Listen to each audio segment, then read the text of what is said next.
Labas, su vasario 1. Tikiuosi, sausis praėjo gerai. Viskas buvo taip, kaip planavai. Ir tikiuosi, kad jeigu prisijungiai prie mano to laikotarpio, kad sausis yra savęs gerinimo mėnuo, tai tikiuosi, kad pavyko bent kažkiek susitvarkyti su savo problemų ir su savo galva, kaip sakoma. Ir dabar nuo vasario 1 kibsim į projektus. Bent jau buvo toks planas.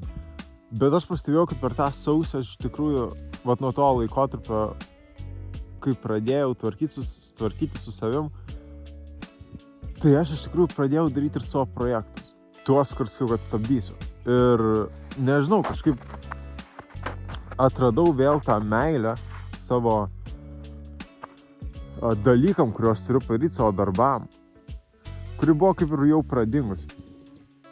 Žiūrėkus už manęs mėnulis. Matai? Jo. Tiesiog kažkaip pagalvojau, kad nuo šiol galbūt aš pradėsiu daryti trupčiuką kitokius video. Bus tų motyvacinių tokių, bet nežinau, ar aš noriu, kad šitas kanalas visas būtų toks motyvacinis. Turiu, aš šitą kanalą darau savo, kad galėčiau atsisukti ir pagalvot, prisimint, koks aš buvau prieš metus, prieš 2. Kažkada pažiūrėsiu šitus video ir galvosiu, ką tu čia darai. Bet tiesiog kažkaip pagalvojau, kad labiau galbūt pradėsiu eiti tą linkme, kad papasakosiu, kas vyksta mano gyvenime. Ir papasakosiu apie galbūt savo problemas, kaip jas tvarkau, apie savo projektus labiau ir visą kitą.